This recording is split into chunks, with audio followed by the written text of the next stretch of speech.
चला मग सह्या करून टाकूया. नाही नाही, एक मिनिट, आधी ईशाला येऊ दे, मग पुढचं काय ते करूया. तोपर्यंत थांबतो आम्ही, काय प्रॉब्लेम नाहीये तसा. काय ईशा जरा हट्टी झालीये, तिची समजूत काढावी लागेल. एकदा का ते झालं की तुमच्या हवाली करतो ना तिला. ठीक आहे, त्यासाठी तुम्ही सांगितलेले पैसेही रेडी आहेत. अरे वा, देऊन टाका की मग आम्हाला. घाई काय? नाहीतरी थांबणार होताच ना तुम्ही, थोडा वेळ थांबा, काय घाई? हे बघा मिस्टर दळवी, आम्ही तिला तुमच्याच हवाली करणार आहोत. तिची फक्त समजूत काढावी लागणार आहे तेवढंच, आणि ते सगळं तुमच्या देखतच होईल ना. मग ठीक आहे ना, तिला येऊ दे इथे. तुम्ही समजावा तिला की तिने इथेच राहायचं आहे, आणि घेऊन जा पैसे.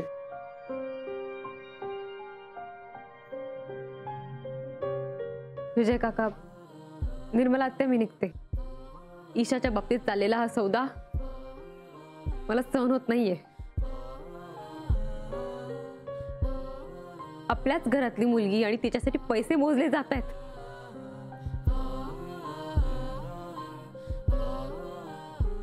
मनू प्लीज इमोशनल ड्रामा करणं बंद कर. ही डील आहे एक MOU टाइप्स. हवं तर हा एक कॉन्ट्रॅक्ट आहे असं समज.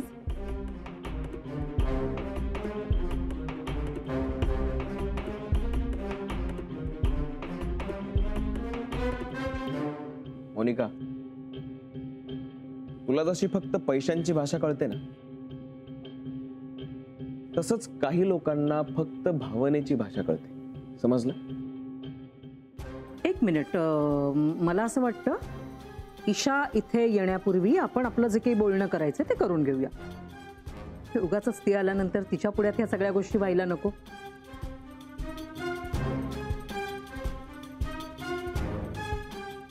काय करायचं ठरवलंय तुम्ही? लग्न करणार, आणि काय. कधी? नाही, कधी ठरलेलं नाहीये, पण करणार नक्की. पण मोनिकाच्या आजी आजोबांना सांगितलंय का? नाही. खर तर जी काही प्रोसिजर आहे ती आजी आजोबांच्या येण्याच्या आतच करायची होती मला, but I am very sure सगळ्यांनी आजी आजोबांना इन्फॉर्म केलंच असेल.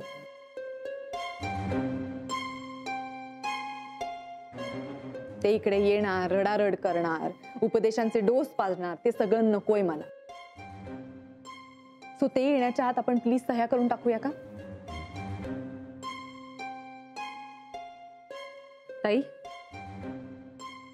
तू हे सगळं आजी आजोबांना न सांगता कसं करू शकतेस? इतके महत्वाचे डिसिजन्स तू त्यांना न सांगता करणार?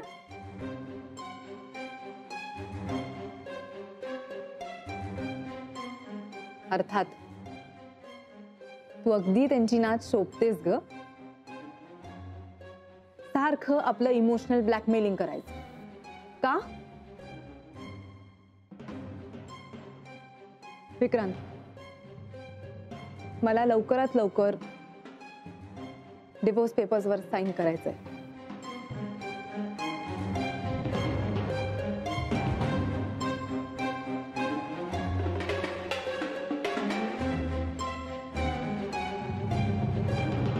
आजी आजोबा? हो, पणजी आजी आणि पणजोबा दोघेही येणार आहेत इथे, आणि छोट्या मामा बरोबर आणि आपल्या सगळ्यांबरोबर इथे राहणार. काय मज्जा येईल ना? हो, मज्जाच येणार मला.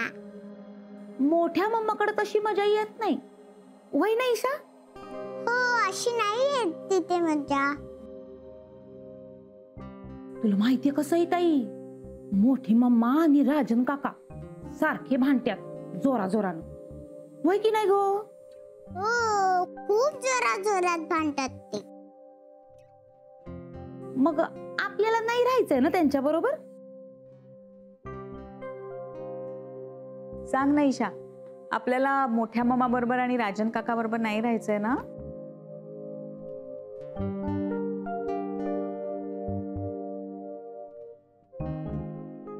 मला सांग, तुझ्यावर जास्त प्रेम कोण करतं, छोटी मम्मा की मोठी मम्मा? दोघी. तुला फिरायला कोण नेतं बाहेर? दोघी. हा, ईशाला मस्त मस्त ड्रॉइंग बुक कोण आणून देतं? छोटी मम्मा हा, आणि मोठी मम्मा.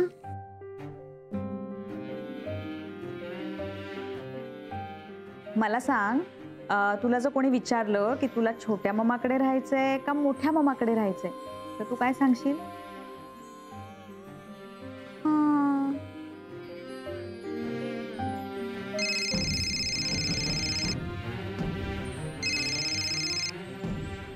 हॅलो. हॅलो सई, ऐक ना, तू आणि बकुळा ईशाला घेऊन इथे या. ताई आली आहे इथे.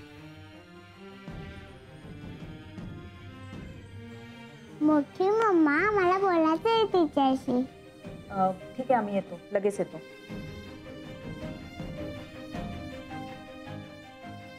मला का नाही दिला फोन? अगं, मोठ्या मम्माचा नव्हता फोन. बकुळा, चल आपल्याला जायला पाहिजे, हिला घेऊन. अहो पण बेबी ईशानं उत्तर कुठं दिलंय? हे आता ती विसरली असेल. थांबा, मी परत विचारते. बेबी ईशा, तुला कोणाबरोबर राहायला आवडल, छोटी मम्मा की मोठी मम्मा?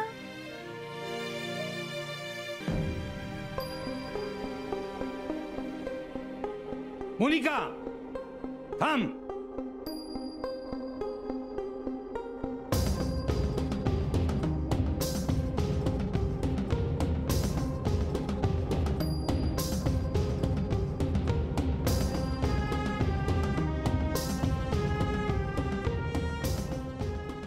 आजोबा, आला तुम्ही?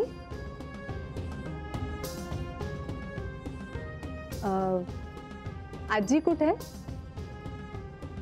नाही म्हणजे मी म्हणतच होते की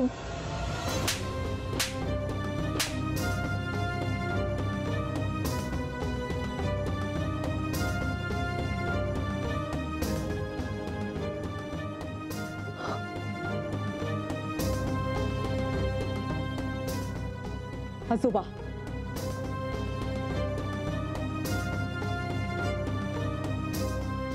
लहान मुलगी मी, माझ्यावर हात उगारायला?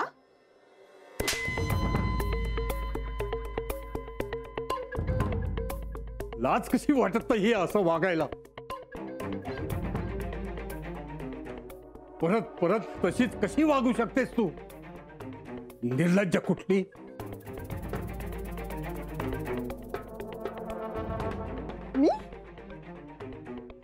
मी काय करतेय? हा, आणि आता काय विचित्र वागले मी? हे शिकवलं आम्ही, हे शिकवलं. पण काय किंमत केलीस तू आमची? तुला ना प्रेमाची किंमत ना नात्याची. आजोबा शांत व्हा, तुम्ही शांत व्हा. अहो कसा शांत राहू मी? या मुलीला फक्त पैसाच दिसतोय. ईशापेक्षा सुद्धा पैसा महत्वाचा वाटतो हिला. आई आहे की कोण आहे?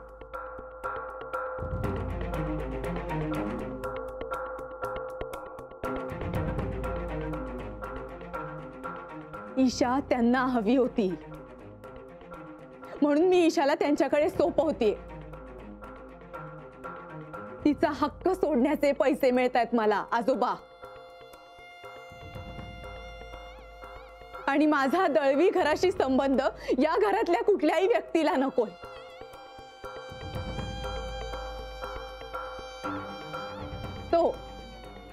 ते संबंध तोडण्याचे सुद्धा पैसे घेते मी. काय चूक करते मग? बस, गप बस. विजयराव, मी माफी मागतो तुमच्या सगळ्यांची.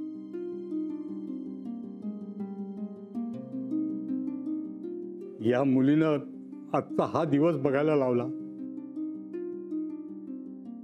नाही नाही आजोबा, तुम्ही कशाला माफी मागताय? आणि यात तुमचा काहीच दोष नाहीये.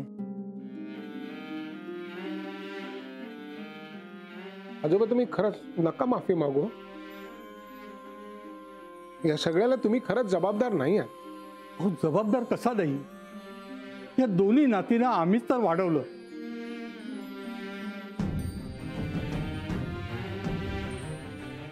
पण हिच्यावर हे संस्कार कुठून झाले मला खरंच कळत नाही. लाज आली आम्हाला. मोनिका, मला असं वाटतं आपण इथून निघावं. कुठलेही व्यवहार करायला हे वातावरण आता योग्य नाहीये.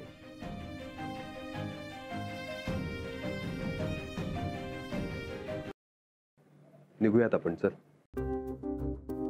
राजन, पण एक मिनिट, तुम्ही कुठे चाललात? आम्ही हे सगळं सोडून चाललेलो आहे. ईशासाठी जे पैसे होते ते आम्हाला नकोयत आता. कारण आम्ही ईशाला आमच्या बरोबर घेऊन जाणार आहोत. मोनिका, चल, लेट्स गेट ईशा. आपण बदलाये.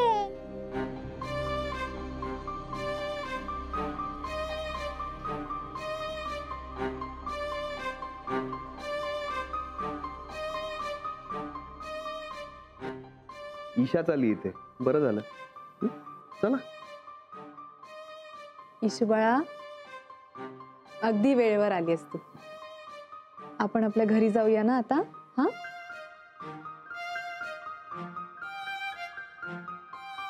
ये मोठ्या मम्माकडे. अगं, आपलं ठरलंय की नाही? खूप खेळायचंय ना आपल्याला. चला चला चला. नाही, का नाही यायचं? मला छोट्या मामाकडे आणि विक्रांत बाबाकडेच राहायचंय.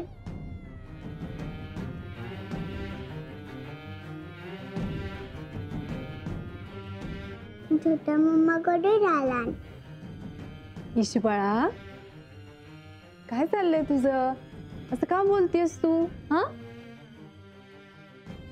मला नाही यायचं तुमच्या बरोबर. अगं ईशू, कालपर्यंत म्हणत होतीस की तुला आमच्या बरोबर राहायचंय, हो की नाही? चल की मग आता. नको, मी नाही राहणार. बाळा, आपण असं वेड्यासारखं नाही ना वागत. आपण तर खूप शहाणे आहोत ना. मी तर असले तुझ्यावर कट्टी. का? मला वेडी म्हणालीस ना. इशू, हे काय? तुम्ही त्या लहान मुलीवर जबरदस्ती काय करताय? आणि मला वाटतं की ईशानं स्वतः निर्णय घेतलाय. आपण सगळ्यांनीच ते पाहिले. सो तिला समजावण्याचे पैसे मी तुम्हाला देऊ शकत नाही.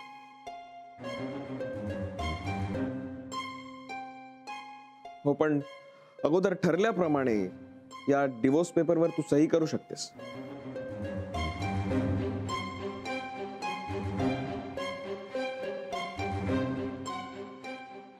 हे घे, सही कर. मी तुम्हाला आधीच सांगितलंय, आधी मला पैसे हवेत, मगच मी सह्या करणार. ठीक आहे, चला निघूया आपण. आम्ही बँकेत जातो आणि मग हिला पैसे देतो.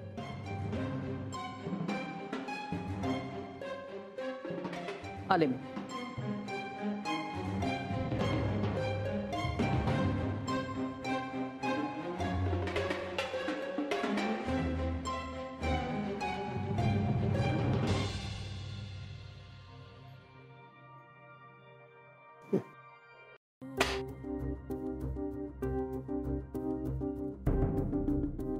नका उचलू ते वेडे. अहो पण आजोबा, मोनाने शहाणपणाने निर्णय घेतला असेल म्हणून आणले होते ते. इथे येईपर्यंत सगळं काही ठीकठाक होईल. पण इथे आल्यावर तर भलतच बघायला मिळालं. आजोबा तुम्हाला पहिल्यांदाच इतकं रागावलेलं पाहते मी. कहर केला मोनानं, कहर केला. आपल्याच मुलीची किंमत केली पैशानं. इतकं चांगलं घर, इतकं चांगलं कुटुंब सोडायला निघाली. या रागातच जीव गेला तर बरं होईल असं वाटायला लागले. काय बोलताय तुम्ही आजोबा? बसा इथे, बसा, शांत व्हा.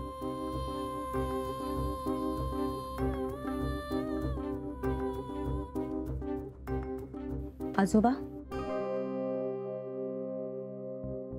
इथल्या सगळ्या परिस्थितीची कल्पना विजय भाऊजींनी तुम्हाला फोन करून दिली होती ना? दिली होती ना. इथे काय घडू शकतं याची कल्पना मला दिली होती. पण वेडी आशा होती हो या म्हाताऱ्याला. मोना शांत डोक्याने विचार करेल, योग्य तो निर्णय घेईल अशी वेडी आशा होती या मनाला. मी समजू शकते. मला वाटतं बहुतेक लहानपणापासून तिच्याकडून जास्त अपेक्षा ठेवल्या होत्या. प्रत्येक वेळी वाटायचं की आता सुधारेल, परिस्थिती तिला सुधारेल, पण नाही. लग्न झाल्यानंतर आम्हालाही वाटलं होतं की सुरुवातीला ती रमली नाहीये संसारात, नंतर रमेल. पण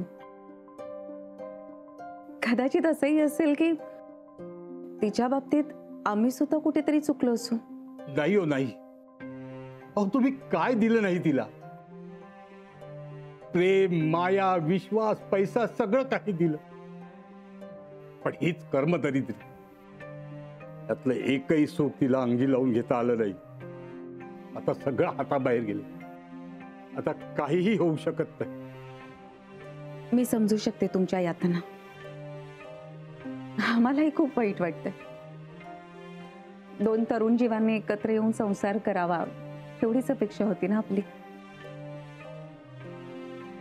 पण नाही घडलं तसं. विक्रांतला सुद्धा या सगळ्याचा खूप त्रास झाला. पण आता वाईटातून आपण काहीतरी चांगलं बघायला हवं ना. काय चांगलं बघायचं गीताताई? अहो आपल्यातलं नातच संपलं, याहून वाईट काय असू शकतं? असं कसं म्हणता तुम्ही आजोबा? मोनिका या घरात न गेली तरी मानसी, तुम्ही, आजी आणि आम्हा सगळ्यांचं नातं काही बदलणार आहे का? ते तसंच राहणार ना. हा तुमच्या मनाचा मोठेपणा. आजपर्यंत तुम्ही तो नेहमी दाखवत आला आहात. पण आमचं नाणं खोटं निघालंय. तुम्ही नका त्रास करून घेऊ. तब्येतीला बरं नाही ते. आता काय करायची तब्येत सांभाळून? तुम्हाला लोकांना तोंड द्यावं लागेल, काय काय ऐकून घ्यावं लागेल. तुमची बेअब्रू होईल. आता मोना मेली तरी मी तिचं तोंड बघणार नाही.